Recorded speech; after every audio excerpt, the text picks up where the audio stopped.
All right, welcome back, everybody.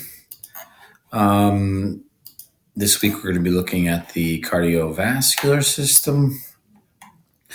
Not sure if it's chapter 12 in the online textbook. I know in Kathy Ireland textbook it is chapter 12, but on the online textbook it might be chapter 11, I believe. So ignore the chapter numbers. What matters is the title, right? The cardiovascular system. That's what we're going to be looking at. All right, so the cardiovascular system, number one. Number one, what does it do? Well, it moves blood around, right? That's the function. Transports blood. So if it's transporting blood around, it's transporting other things that would then be in the blood, right? Like nutrients, waste products, gases, oxygen, carbon dioxide. So back and forth to the tissues that need those things, and then away from the tissues that, for example, carrying waste products away from the tissues. When we're looking at the cardiovascular system, we're talking about the heart, we're talking about the blood vessels, and we're talking about the blood. All right, so these three things collectively make up the system. If we look at this diagram, we see the heart here in the middle. We see some blood vessels extending. And then if you look over here, we see some lungs. The lungs are not part of the cardiovascular system. The lungs are actually part of the respiratory system. However, they work very closely with the organs of the cardiovascular system because we are constantly, with every heartbeat, we are sending blood to the lungs, where the blood will then become oxygenated. And then from the lungs, we send the blood back to the heart. Oxygenated blood comes back to the heart. And then we take that oxygenated blood and we send it out to the tissues of the body, up in the upper parts of the body, and then also back to the lower parts of the body where gases are exchanged. And then that deoxygenated blood always goes back to the heart, and the cycle starts all over again as we send it back to the lungs. All right. So if we look at the heart, we got three layers of the heart. We have four chambers, and this is a two-cycle organ, right? So two-cycle really means there's two pumps in there. We find it right in the middle of the thoracic cavity. Surrounding the heart is a serous membrane. Serous membranes secrete lubricating fluids that surrounds the heart. There's two types of serous membranes. There's parietal membranes and there's visceral membranes. Parietal membranes are the types of serous membranes that usually line the cavities, right? The walls of the cavities. And then the visceral serous membranes usually surround the actual organs themselves. All right, so the pericardium would be an example of a visceral serous membrane because it surrounds the heart. It produces lubrications. Think about the heart beating inside the chest cavity. Think about how it would rub against things. It would rub against the pericardial wall. So in order to minimize damage to the organ, these serous membranes are very important in creating lubrications that allow the heart to beat without damaging itself. If we were to cut the heart open and look more closely at the walls, we would see the thickest part would be this myocardium. Usually when we see this root word myo, we saw it when we looked at muscles, right? We saw it when we looked at myofibrils, for example, muscle cells. Myo usually means muscle. So the myocardium is the muscular part of the heart. The endocardium, endo usually means inner, right? Inner. So the inner part of the heart is the endocardium. And this is the part of the heart that makes contact with the actual blood. Epicardium is the outer region. If we look at this picture, we can see here's that serous membrane, the pericardium, surrounding the heart. Again, this would be secreting lubrication type fluids. Then we have the thick myocardium all in here. This is all muscle. This is a huge muscular wall. All right. This is cardiac muscle. Remember, we can't control cardiac muscle. We have the endocardium in here. This is where the blood is making contact with the inner wall. And then we have the epicardium is the outer wall. So there's a little bit of a space between the epicardium and the pericardium. All right. And here, in this picture over here, what do we see in here? Well, I see a chamber here, and I see a chamber down here. And then on the other side, I see a chamber up here, and I see another chamber over here. All right, so what are these chambers? Well, this is the right atrium. This is the right ventricle. This is the left atrium, and this is the left ventricle. Notice if you look at it, the right sides they look like they're on the left side, but they're not, right? Because this over here, this would be their right hand, right? This is their right hand side. This is their left hand side. So obviously, if this is you, this would be the left side of your heart. Then we have a couple blood vessels that are sticking off the top here, going in a couple different directions, and then we'll get into those in just a minute. All right, so this is what I think we should focus on when it comes to the ventricles. The ventricles are at the bottom of the heart. They're the V-shaped chambers. So just remember the V-shaped chambers are the V for ventricles. Now, ventricles, remember, this is important. They send blood out. They are the sending chambers. The left ventricle sends blood to the body.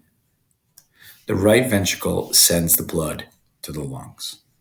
That's it. There's only two places to send the blood: to the whole body, all the tissues, or to the lungs. All right.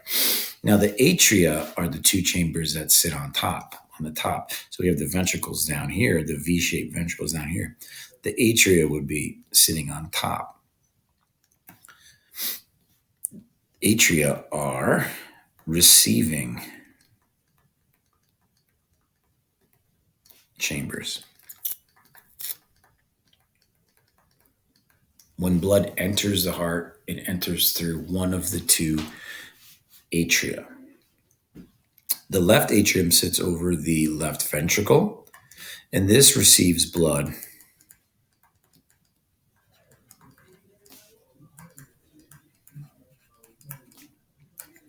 from the lungs. The right atrium that sits over the right ventricle receives blood from the body.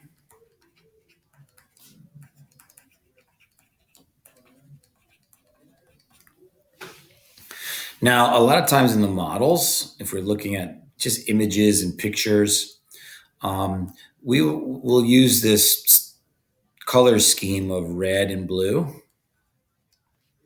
Red usually means, it always means oxygenated blood. Blue always means deoxygenated blood. So this blood is low in oxygen. This blood is rich in oxygen.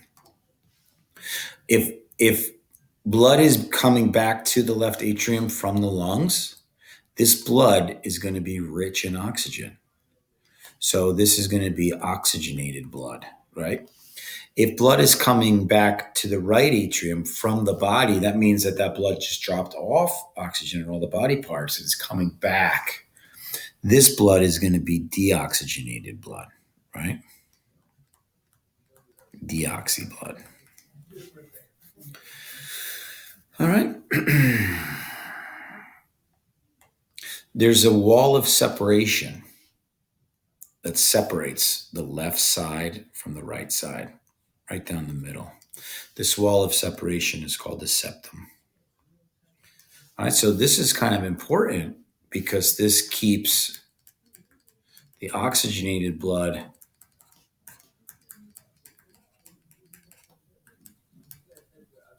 from mixing, right?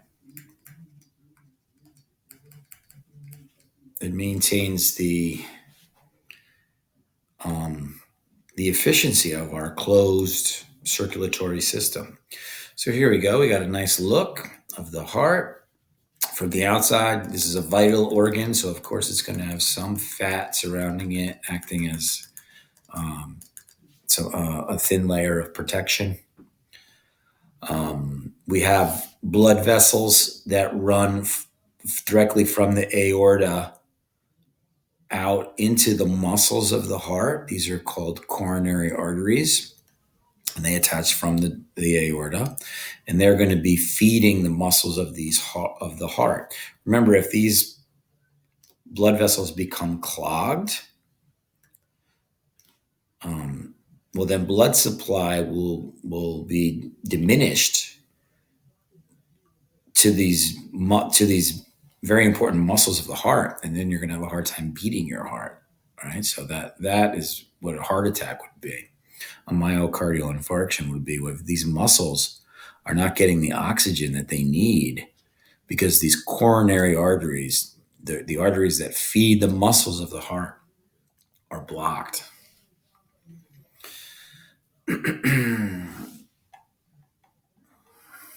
If we were to look inside, let's label some of the important things here. Right here we have the right atrium, and then we have the V-shaped ventricle. This is the right ventricle. We have the left atrium and the V-shaped left ventricle. This is called the pulmonary trunk, but it's actually the pulmonary artery. It's the beginning of the pulmonary artery. This will branch into the left pulmonary artery and the right pulmonary artery. And this blood that's coming down, this deoxygenated blood, remember, blue is deoxygenated. So this is coming from the body parts. This blood comes down to the right atrium. Because it's deoxygenated, we have to send it to the lungs. So we send it down through this valve. It's called the tricuspid valve. It's also called the right atrioventricular valve. And then from the right ventricle, we're going to send the blood through this valve, the pulmonary valve, and then through the pulmonary arteries, this one, and then it's going to go to the lungs. At the lungs, it's going to become oxygenated because the lungs is the site of gas exchange. It's going to come back to the heart through the pulmonary veins. So from the right lung, it comes through this pulmonary vein, but it all ends up in the left atrium through here from the lungs. From the left atrium, we're going to go through the bicuspid valve or the left atrioventricular valve, and then the left ventricle will contract, forcing the blood through the aortic valve into the aorta, and that's going to feed all of the tissues. The aorta, this is the ascending aorta, and that's going to go up to the neck and arms and head. And then the descending aorta comes and feeds the lower parts of the body with oxygenated blood. Here's that septum that separates the left side of the heart where oxygenated blood is from the right side of the heart where the deoxygenated blood is. So there's two pumps really, right? There is the deoxygenated pump, which is on the right side. That's all of this.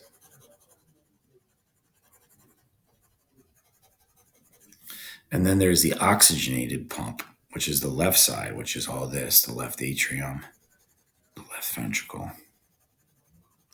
through the aorta.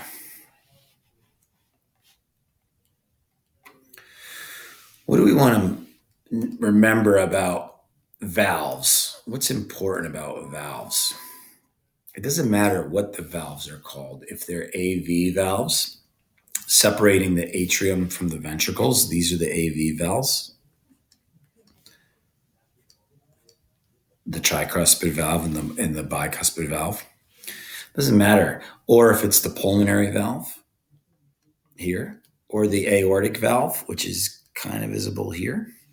These are the four major valves of the heart. But what is common to all of them? What can we say about all of them as far as function? When it comes to heart valves, let's remember this. They prevent the backflow of blood. So once we send blood in a certain direction, we don't want it to go back where it came from. And that's why these valves are so valuable. They don't allow the blood to go back. They keep blood going in one direction. If you notice, when the bicuspid valves are open and the tricuspid valves are open, which they are at the same time, you'll see that the aortic valves and the pulmonary valves are closed. So when these two are closed, these two are open. And the opposite is true. When the bicuspid valve and the tricuspid valve are closed, then the aortic valve and the pulmonary valve are open.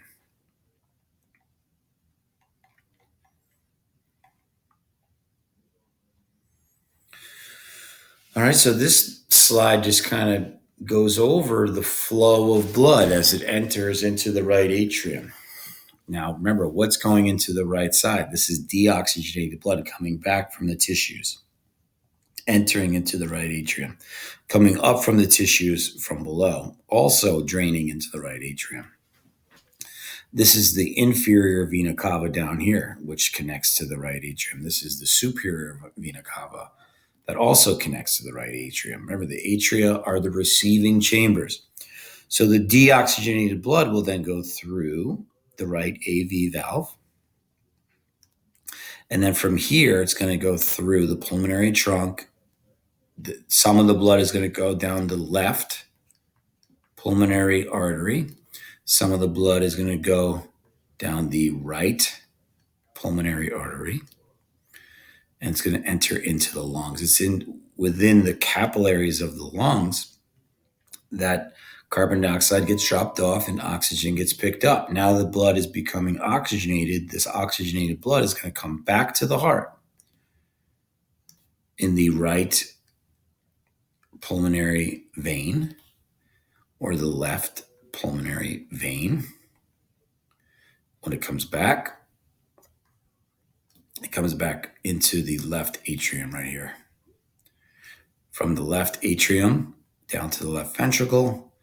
And then when the left ventricle contracts, this blood goes through the aorta and feeds all the tissues in the upper half of the body, as well as goes down the descending trunk of the aorta, feeding the tissues of the lower half of the body, where oxygen gets dropped off and then carbon dioxide gets picked up by the blood here, and then the whole cycle starts all over again.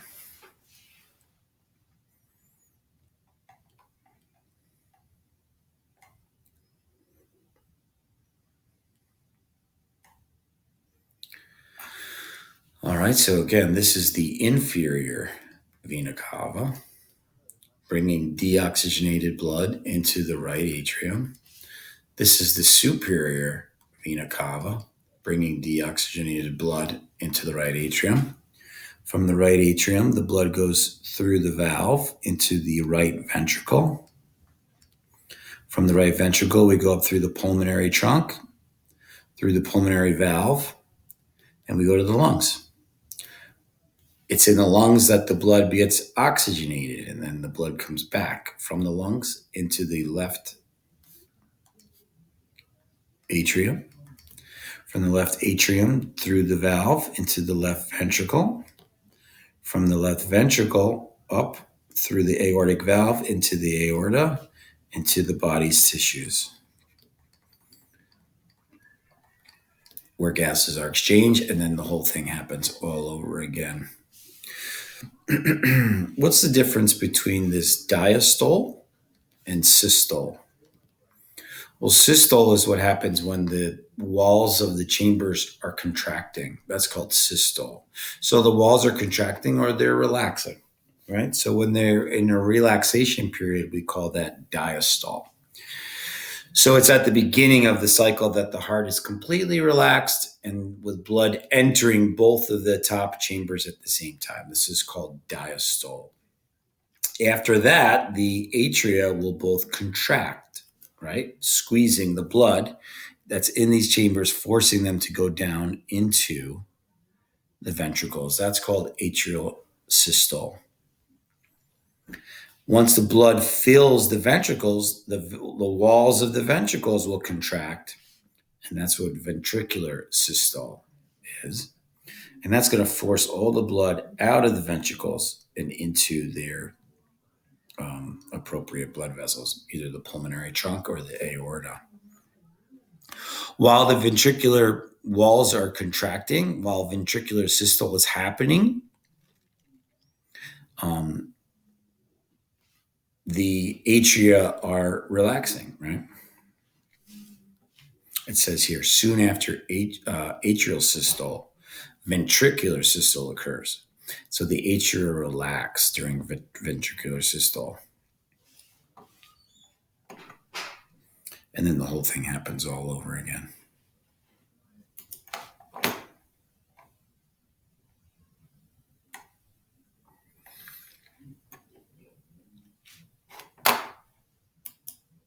All right. Blood pressure is a measure of the pressure that's exerted on the walls of the arteries when the heart is beating. So when the heart is in complete relaxation, we have what's called our diastolic pressure. All right. The two atria then undergo systole and force the remaining atrial blood into the ventricles. So the systolic pressure is when the left ventricle specifically is contracting, and it sends blood out of the left ventricle, pushing the blood through the whole circulatory system. All right, so just keep in mind that the left ventricle is much larger than the other parts. So when the left ventricle contracts, it puts a lot of pressure on the walls. So the higher number, let's say you have your blood pressure taken, and it's 120/80. This higher number is the ventricular systolic number. So this is your systole. The lower number is the pressure that's put on the walls of the arteries when the heart is in a relaxation period.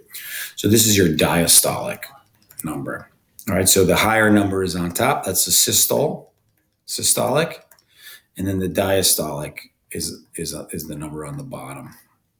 Anything over 140/90 is that's high.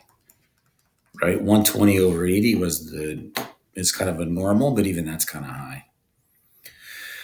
So what controls the heart? Well, we can't control the heart ourselves because the cardiac muscle is an involuntary muscle, right? But this is one of the few organs that's under intrinsic control. What does that mean? That means it has the ability to control itself.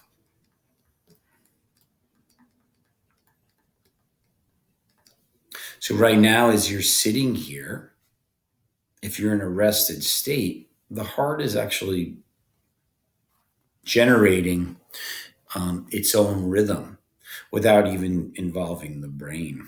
And how it does that is there's a group of cells up in the right atrium that make this structure, which is called the SA node.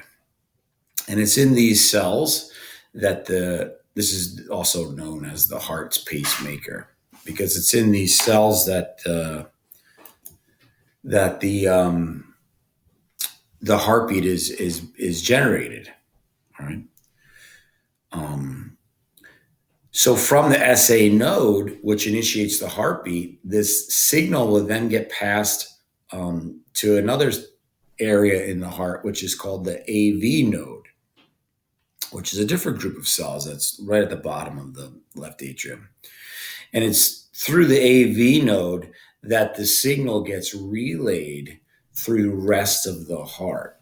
All right, so let me show you what this looks like. We have a good picture of this here. So if we look at the SA node, here's the SA node up here at the top. So this is the pacemaker, right? This is where the heartbeat is initiated. the signal gets sent out and it gets picked up by the AV node. The AV node then relays the signal down through the septum and then around the outer walls of the myocardium. And this signal could extend deep into the walls of the myocardium because these fibers branch. These branching fibers that go deep into the walls of this myocardium, these are called Purkinje fibers. All right, and it's these Purkinje fibers that are delivering these signals to the other cells. But it all starts up here in the SA node. This is where the heartbeat is initiated. So because this group of cells is setting the pace of the heart, is setting the pace of your heartbeat, it's for that reason that this organ, we say, is under intrinsic control. But this is only part of the time, right? Because what happens is we're not sitting in a seat all day. We're not in a rested position 24 hours a day. Sometimes we decide to go upstairs, run up the stairs, and then your brain will then say, oh, we're using a lot of energy. We need more oxygen. You start breathing more, and then you have to pump that oxygen around the body. The brain will take over and increase the heartbeat. So when the brain takes over at certain times of the day, because we want to increase the heartbeat for whatever reason, then the brain, then the heart, we say, is under extrinsic control. But when we're in a rested state or when we're sleeping or whatnot, the heart is usually controlling itself. It's setting its own heartbeat. All right. If we go back here, it says extrinsic control. So that's when the brain overrides these intrinsic controls. And this is like when you're exercising. All right. And it's the medulla. The medulla is the brainstem.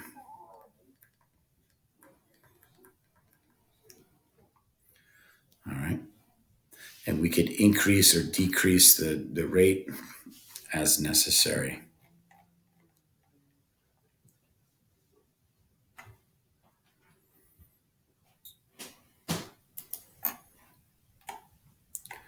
All right, so these valves, sometimes these valves aren't fit so perfectly together. And when that happens, the blood can kind of slip past and they can create different noises and whatnot.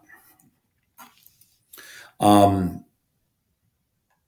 we're listening to the heartbeat, what are we hearing? Well, we're hearing the blood. As the blood passes through these valves, the whole idea is the blood goes through and then is not allowed to slip back. But if the valves don't fit perfectly together, maybe a small amount of blood does slip back, and you could hear that because it creates what's called a heart murmur. Okay. But under normal conditions, when the blood goes through the valve, when the heart then goes into a relaxation mode, the blood falls back and it makes a noise as it hits against the closed valves here.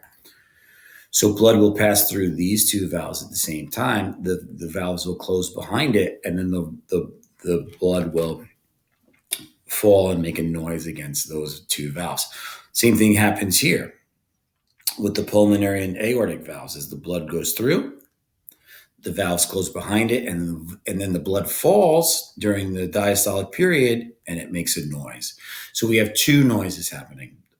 They're called a lub and a dub. Pop, pop, pop, pop, pop, pop, as blood falls back onto these valves. And this is what we're hearing when we're listening to the heartbeat. All right. Sound 1 and sound 2. Sound 1 is the lub sound. Sound 2 is the dub sound. When the blood is falling back onto the larger AV valves, that's sound 1. Sound 2 is when the blood goes through the pulmonary valves and the aortic valves, and then it falls back onto those valves. All right. Again, if there's a murmur, that's a good indication that there's a valve malfunction.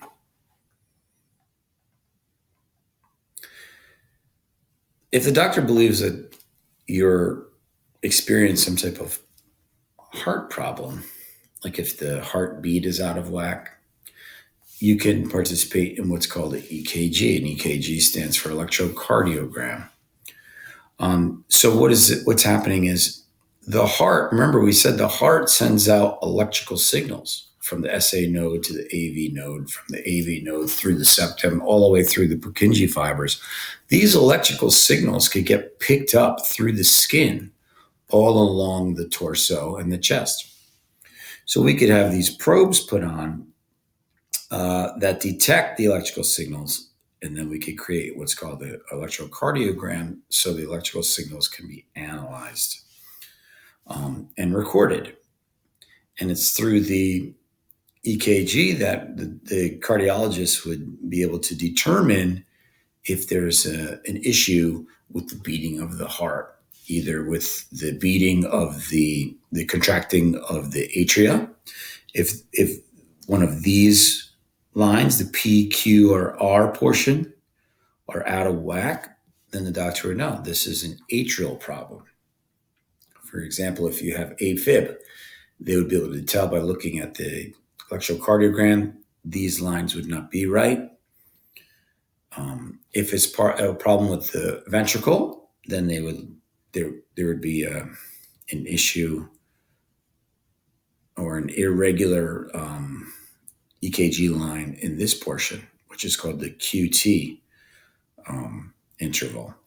Or during the relaxation period, there should be a nice even line during the relaxation or the diastolic period. And then the whole thing happens all over again. So by analyzing the P, Q, R, S, and T waves, cardiologists can determine if there's a problem in the atrial side or the ventricular side.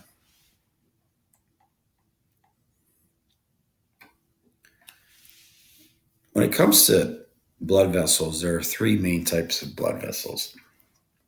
And the way we categorize these blood vessels, arteries, capillaries, and veins, is arteries bring blood away from the heart.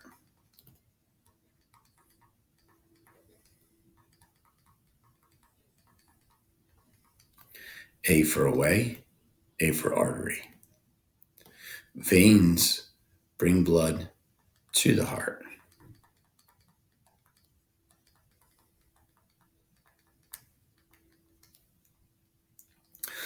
Some students get confused and think that arteries only carry oxygenated blood. That's not true.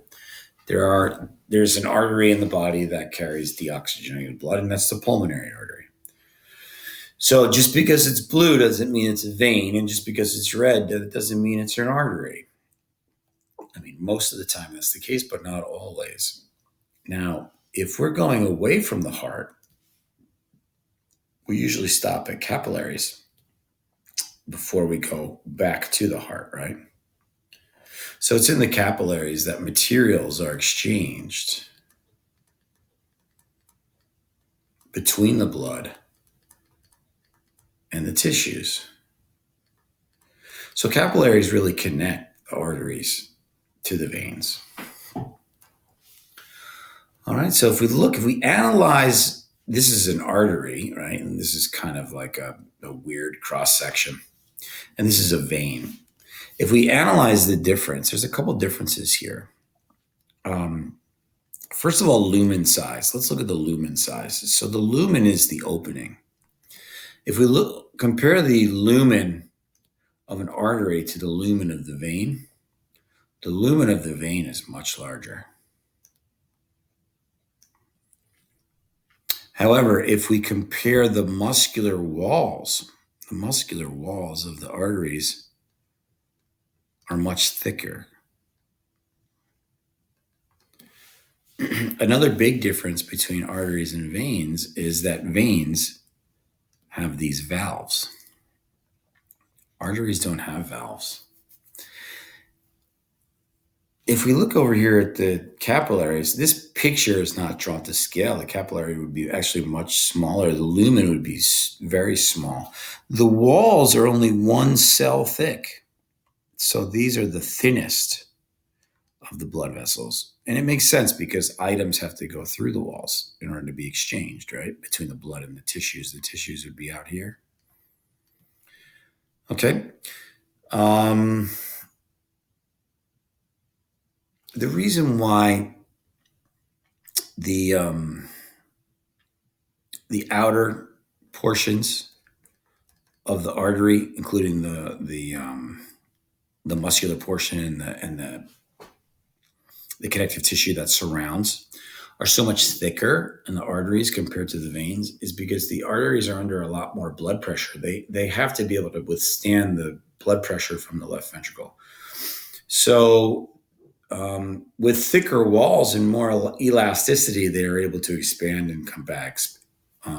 Veins are further away from the heart, so they're not under the same force, right? The same pressure, so they don't have to be quite as strong in the walls. So that is one of the difference why we see these thick walls here in the arteries, and we don't really see them in veins. There's a lot more blood pressure being exerted onto the walls in arteries compared to veins. Because remember, the blood has to go from the heart through the arteries and then through the capillary beds before it drains into the veins. In fact, the blood pressure is so low in veins that's why we need the valves inside, right? And that's what ensures the blood is going to continue to flow in one direction. All right, so with arteries, remember, A for artery, A for away. We're going away from the heart.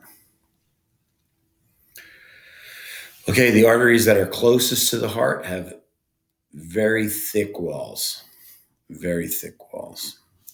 And because the heart's pumping causes them to stretch and recoil with each heartbeat. The further we go from the heart, the thickness decreases. Why? Because the further we get from the heart, the less blood pressure there is. All right, so as we get further and further away, the blood will drain from arteries to small arteries. We call these arterioles. It's in the capillaries. Here we see the blood flowing in an artery. It'll go into an arteriole. Right? It'll go into the capillary bed. It's in the capillary beds that these walls are very thin, 1 cell thin. Materials get exchanged between the blood and the tissues that surround. From the capillary beds, the blood will drain into a vein. But in the veins, there's not as much blood pressure because it's much further from the heart. So what about veins? Well, veins, they bring back blood. Veins bring blood back to the heart, all right? To the heart. Is it always deoxygenated blood? No, not always, right? Because from the lungs, we just oxygenated the blood in the lungs. That blood has to go back to the heart. That blood is rich in oxygen. So most of the time the blood is deoxygenated, but not always. So even though the blood pressure is extremely low in veins, the blood will continue to flow back towards the heart. Why is that? Well, because as we showed you earlier, the lumen size is bigger. And fluids like to flow from smaller vessels into larger vessels. It flows easy like that. Also, veins are equipped with valves. There's valves in veins. The valves keep the blood flowing in one direction, or in other words, they prevent backflow. Think about the veins in your legs. As the veins collect blood, you move your legs around. You're moving your muscles around, right? And what that does is squeezes the veins. And when you squeeze a vein, because there's valves inside, that's going to send blood only in one direction. The valves are going to prevent the blood from flowing back. Sometimes the walls of the veins lose their integrity, and the as the blood sits on top of the valve inside the vein, it'll cause the wall of the veins to kind of stick out, and that's what varicose veins are. So really, we have two pumps here. We have the pulmonary pump, and we have the systemic pump. Pulmonary pump involves the lungs. So what's the pulmonary pump look like? The pulmonary circuit. Well, the pulmonary circuit starts with the right ventricle, and the pulmonary circuit sends deoxygenated blood to the lungs, and then where it becomes oxygenated. And then from the lungs, the oxygenated blood goes back to the heart.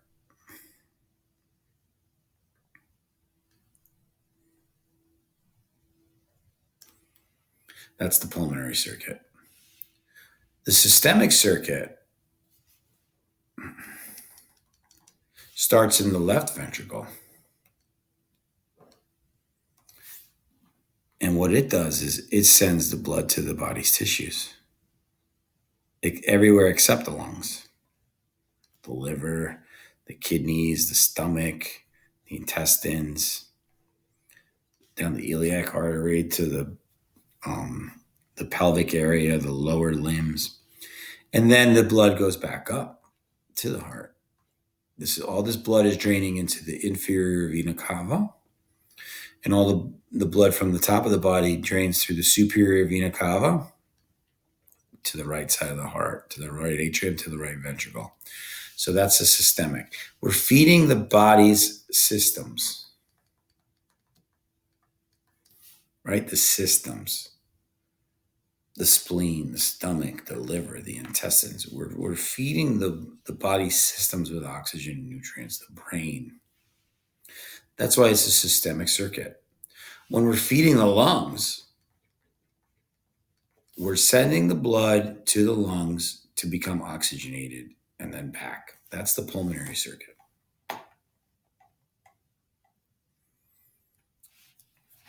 There are these things called portal systems.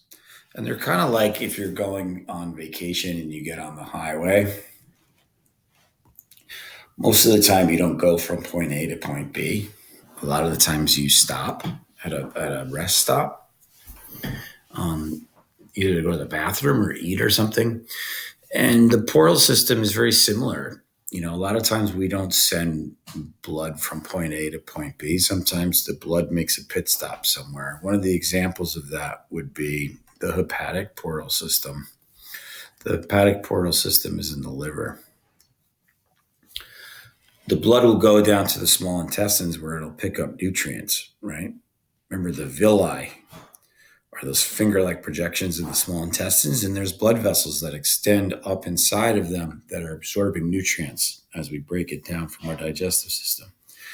Before we send that blood back to the heart, where it's going to enter into circulation, the liver is going to want to inspect that blood in case there's any undesirables that get absorbed along with it, like any toxins or whatever that might be in your food. So the blood from the small intestines then collects in what's called the hepatic portal vein, all right, which is going to bring the blood from the small intestines that's rich in nutrients now to the liver, all right. As it flows slowly through the capillary beds of the liver, there's these special cells inside the liver called hepatocytes that are going to be inspecting the blood, and they're going to be removing anything that doesn't really belong in there, anything that's detrimental, such as toxins or other ions or whatever that might be in there. So it's literally cleaning the blood. Once the blood is filtered in the liver, the blood coming from the intestines, rich in nutrients, by the hepatocytes, then that blood is free to enter into circulation. So from the liver, the blood will get sent to the heart through the inferior vena cava.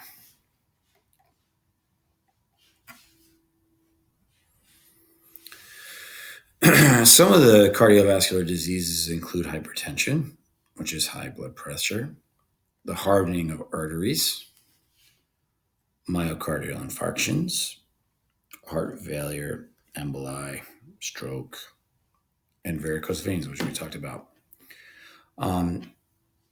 The factors include genetic factors or environmental factors. If it's a genetic factor, that usually has to do with your family history, your ethnic background, your gender, your age. All right. Environmental factors include things like smoking, whether or not you're obese. Okay. So studies, and I'm sure this is not the first time you're hearing this, but about a half an hour a day of exercise is significantly going to reduce the chances of heart disease. And unfortunately, males compared to females suffer cardiovascular disease much more frequently. All right, so hypertension, this is high blood pressure. Anything over 140/90, high blood pressure. The problem with having high blood pressure chronically, meaning that this means long term, is it causes the capillary beds to leak into the surrounding tissues, or it causes them to break entirely. And this is going to cause bruising, and eventually this could lead to a stroke. So hypertension is not a good thing to have over a long period of time. So we would want to control this. How would we control this? Either by diet, changing your routine, exercising, getting rid of smoking, getting rid of drinking, or being put on some type of medication, which is probably the most common form of treatment, I would think. Atherosclerosis is the hardening of the blood vessels as they become clogged with fatty deposits, cholesterol deposits. These cholesterol deposits can accumulate inside the lumen, causing them to become more and more narrow, or causing them to become blocked completely, preventing the flow of blood through them. This could cause serious problems, right? If this plaque causes a clot within the vessel, and then the clot breaks free, it could travel to different places. If it loosens and enters into the bloodstream, we call it an embolism. If it's attached to the wall of the vessel, it's called the thrombus. So if this emboli travels into a vital organ and then becomes lodged in the blood vessels of a vital organ like a lung or your brain, it's going to cause blockage of blood flow to that vital organ. It's going to cause serious problems, probably even death. This is a normal artery, right? This is the lumen of a normal artery. We don't have any cholesterol, fatty deposits clinging to the walls. There's plenty of room in here for blood to flow. This picture here, we can see a considerable amount of material building up, and what happens is it reduces the lumen size. As lumen sizes decrease, another problem that could happen with this is hypertension. All right, so this could continue to build up until this whole artery becomes blocked or clogged. This is an aneurysm here. So what happens here? Why is this? This is when the blood vessel wall blows up like a balloon because of a weak spot. There's a weak spot in the connective tissue of the outer connective tissue of the walls of this artery, and it blows up like a balloon. This would have to be taken care of immediately. If this were to burst, well, that would be deadly. They're usually fatal when they burst. If you get to it before it bursts, you have a greater chance of surviving. If there's a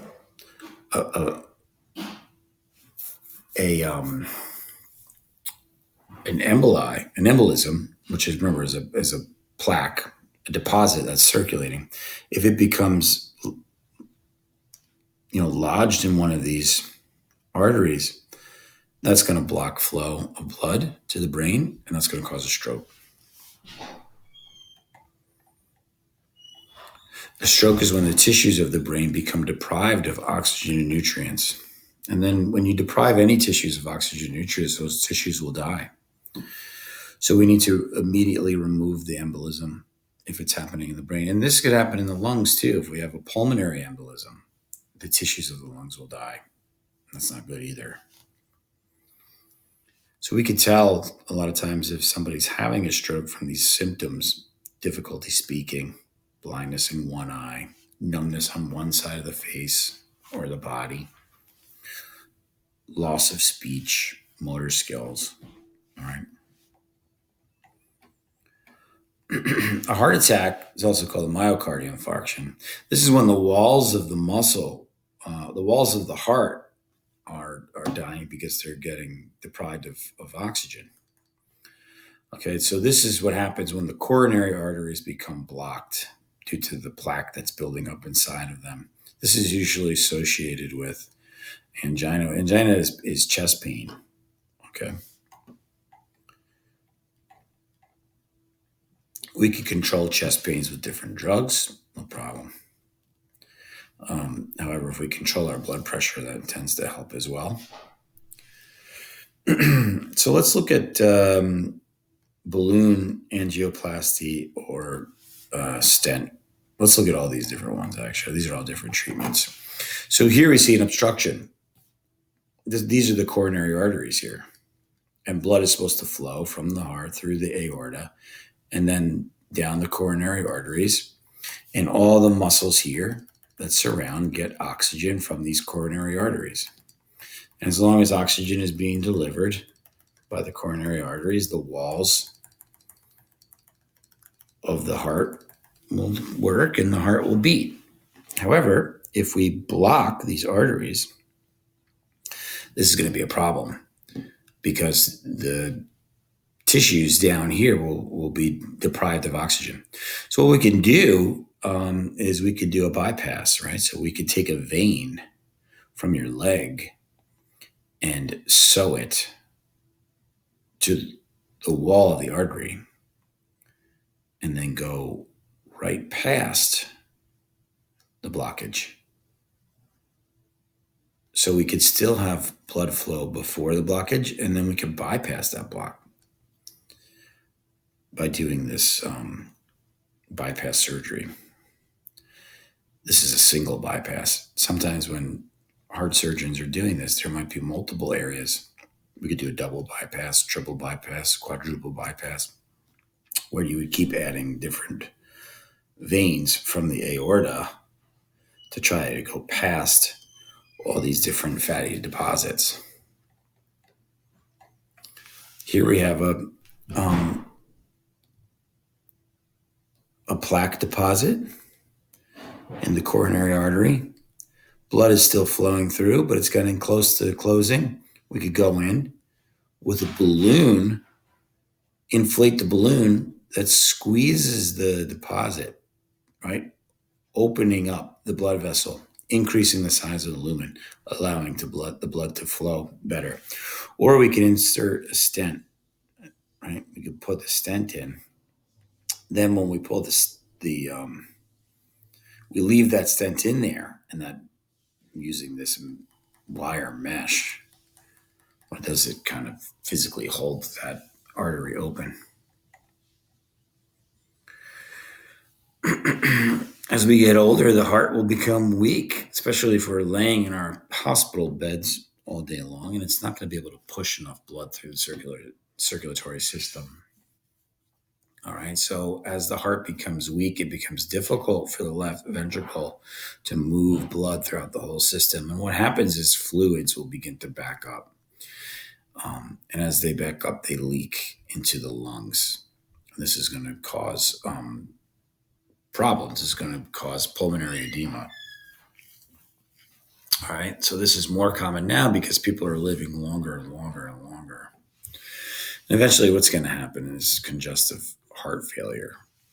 All right. So fatigue, difficulty breathing, rapid heart rate, things like that. This is usually the beginning of the end.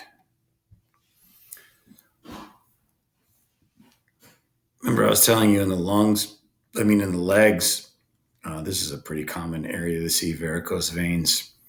As the blood moves into the veins, what happens is it falls back on the valves and it pulls there. And the walls of the veins are thinner than the walls of arteries, so they will become weakened more easily, and then they'll expand, kind of like what we saw with the brain aneurysm. But it's in your legs, so it's not as serious. And they will protrude. You'll be able to see them through the skin. All right.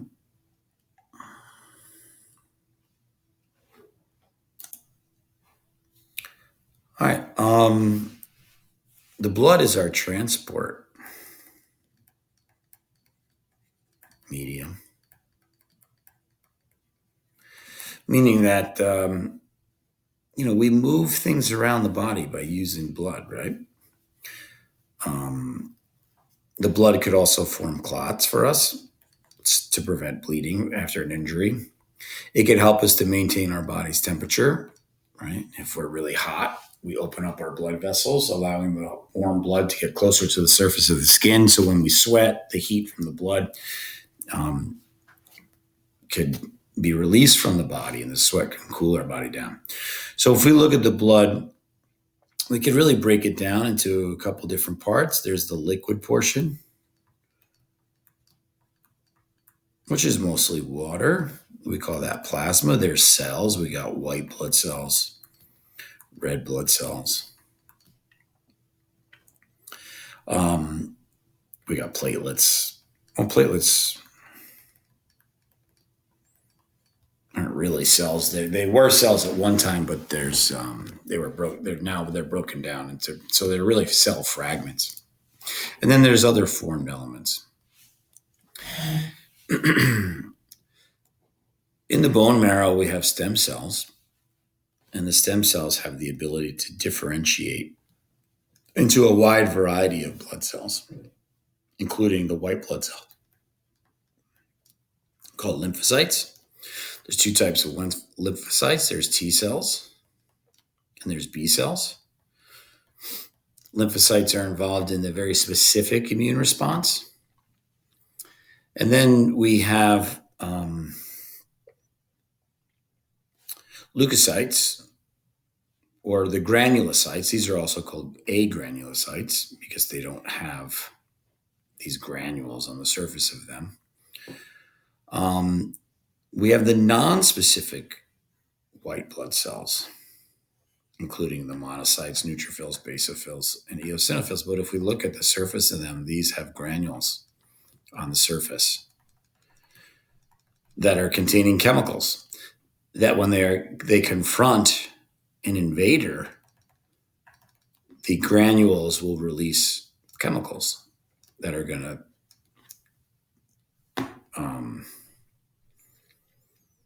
to be responsible for some type of an immune response. A lot of these chemicals, we refer to these as histamines, right? But these are non-specific white blood cells. They respond to anything that doesn't belong. A megakaryocyte is the site that will then break apart, forming into these platelets or thrombocytes. And then reticulocytes are an immature version of a red blood cell. Once the reticulocyte ejects its nucleus, it becomes an erythrocyte, which is a red blood cell. So we have red blood cells, platelets, the granulocytes, eosinophils, basophils, neutrophils, We have these large, nonspecific, agranular monocytes. These are patrolling white blood cells that can engulf anything that doesn't belong. But then we have T cells and B cells. These will only respond to very specific pathogens. If we take some blood and we put it in a test tube and spin it around in a centrifuge, we could separate the red blood cells from the white blood cells and platelets from the plasma. So if we look real quick, it's about half plasma, half red blood cells, actually 55-45, and then with a very small percentage of white blood cells and platelets. The job of the red blood cells is to just deliver oxygen. The white blood cells is to destroy pathogens, and platelets, blood clots. Again, the granular white blood cells, they include the eosinophils, the neutrophils, and the basophils, because they have those granules on their surface that can release histamines. Histamines are the chemicals that are released by these cells that cause what's called an inflammatory response or inflammation. All right, the lymphocells, remember, are T cells and B cells. They're looking for specific invaders. Monocytes will find a pathogen, and then they will engulf that pathogen, bringing it in, but non-specific.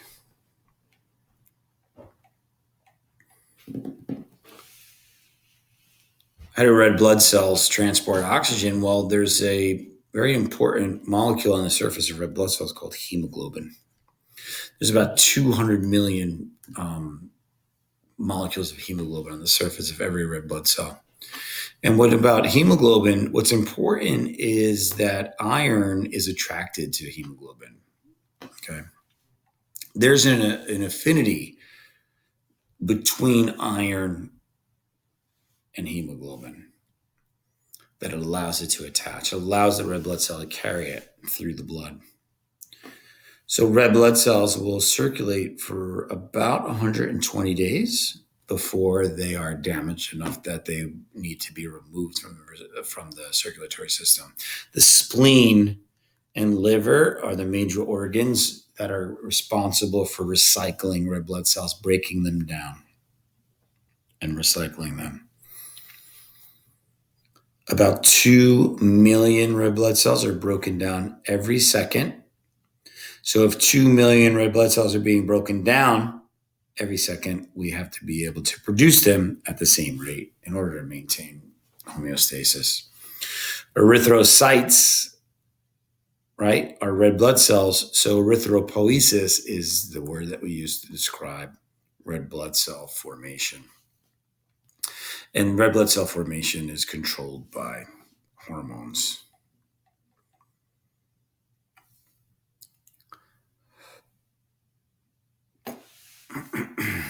When it comes to the blood types, we have type A, type B, type AB, and type O.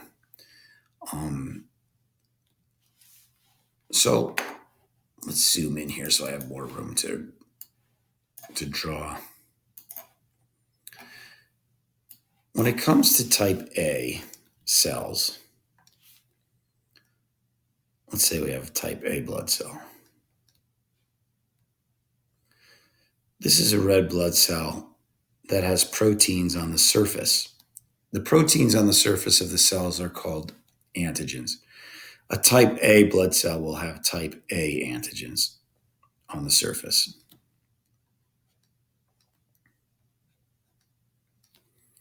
A type B blood cell will have type B antigens on the surface. A type AB cell will have both type A antigens and type B antigens. And a type O blood cell will not have any. Now, here's the thing. It's not just about the type of antigens on the surface. Because remember, these blood cells are floating around in plasma. If you have a type A blood type, you have cells that have type A antigens, but you also have antibodies that are floating around in plasma that are looking to destroy B type blood cells. They're called anti-B antigens. And if they see these Bs, they could cling onto them, cause them to clump. If you have type B blood, you have anti-A antigens, antibodies, that are circulating in your plasma. And if they see these,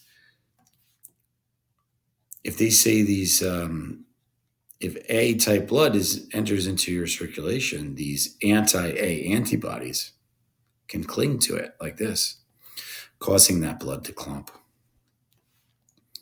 Same thing with the anti-B antibodies down here.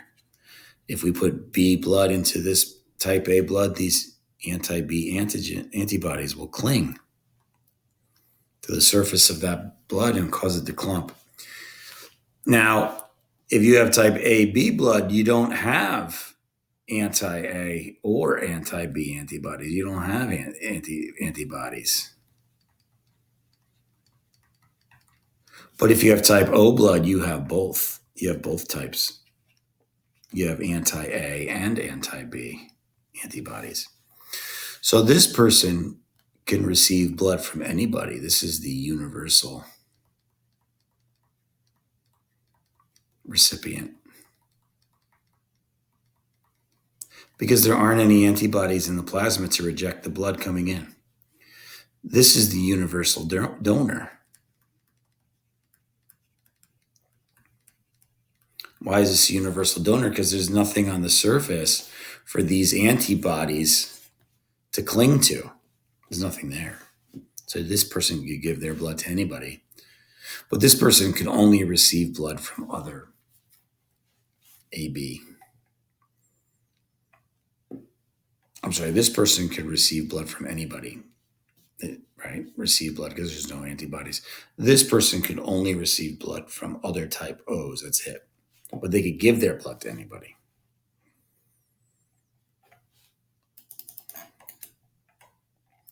This picture sums it up kind of nicely here. Oh, what happened?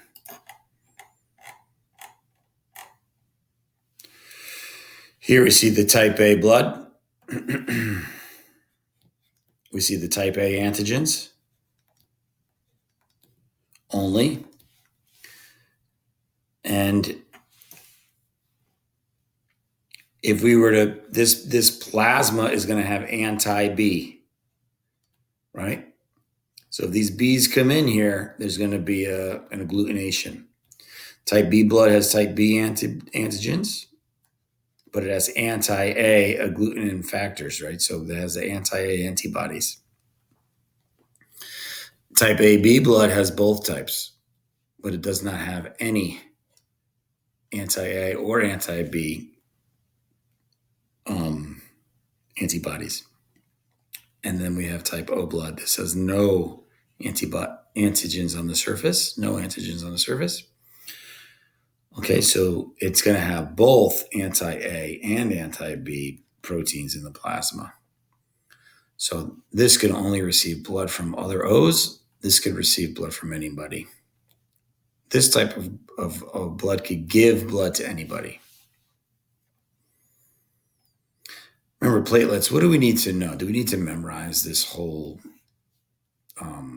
cascade of events that ultimately results in a blood clot? No, not really. What I want you to know is that platelets come originally from megakaryocytes, right? These are the parent cells that eventually break down into cell fragments and then end up as being platelets.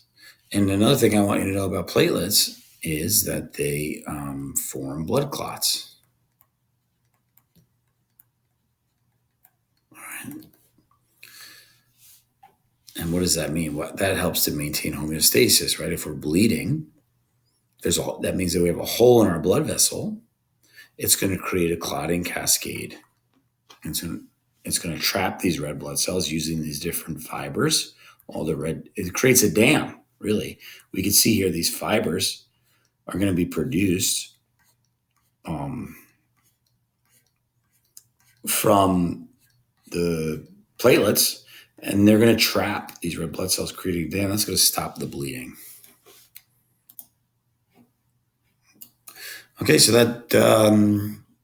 that summarizes pretty much everything in the cardiovascular system. We talked about the heart. We said the cardiovascular system consists of the heart. We talked about the heart. We talked about how blood flows through the heart, the different chambers, the different valves, the different blood vessels.